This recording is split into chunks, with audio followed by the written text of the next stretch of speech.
Quick question for you. Do you and your partner have deep, thought provoking intellectual conversations about things like world events or politics, science, or even the latest book you're reading? Or do conversations mostly stay on the surface about chores, schedules, and what's for dinner? Today, we're talking about intellectual intimacy and how you can create it in your relationship, even if your partner and you don't always see eye to eye. Hi, gorgeous. Welcome back to the channel. If you're new here, my name is Mireille Nicole. I'm the creator of the Happily Ever After method, and I'm all about helping you tackle the tough stuff in love with grace and wisdom. I also post videos about non-toxic living and healthy eating, so if you're into that kind of stuff, I'd love for you to stick around and subscribe. Let me ask you another question. Would you rather be in a relationship where you and your partner agree on everything, or one where you have different perspectives but can talk about them openly? You might think agreement equals harmony, but that's not actually where intimacy comes from. Yes, it would probably be easier if you saw eye to eye on everything, but I'm willing to bet that would feel boring after a while. Most people believe that to have intellectual conversation and connection, you and your partner need to be on the same page, the same political views, the same educational background, the same way of looking at the world. And honestly, that's a myth. If you wait for someone who thinks exactly like you on everything, you'll be waiting forever. What really matters is how you handle the differences. The surprising truth is this. People don't struggle with intellectual intimacy because of different opinions. They struggle because they get triggered. They make their partner's opinions mean something about themselves, or they make it mean something about them, or him in this case. They hear disagreement and they take it as disrespect or being incompatible. And instead of listening, they jump in to defend or argue or to convince. That shuts everything down. I'll be honest, I used to struggle with this in my own marriage. I wanted more intellectual conversations with my husband, but every time we tried, it ended in frustration.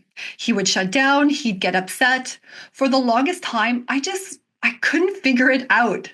I thought the problem was that we just had different opinions, but it wasn't. One day I asked him, what's really going on? And he was open and vulnerable with me. And he said, every time I say something, you just jump in with an opposing point of view and it feels confrontational. That stung because he was right. I wasn't creating space for him to share. I was just so eager to show him another angle, debate, to prove a point that I forgot the whole point was connection. Once I realized that, everything changed. So here's what I learned and what I want you to take away from this video. Remove the pressure. The goal isn't to convert your partner, it's to understand him. Let him have his own opinions. Just because your partner sees things differently doesn't mean he's against you. It doesn't mean he loves you any less or that you're not a good match. It's simply his perspective. Don't make it mean something about you. If he says he supports a different policy, it doesn't mean he doesn't value your intelligence, and it doesn't make him any less of a human being or not as smart. It just means that he sees the world through a different lens. So listen with genuine curiosity. Instead of planning your rebuttal, try asking, oh, that's interesting. What makes you see it that way? Just that question alone can transform a tense debate into a bonding moment. Celebrate your differences.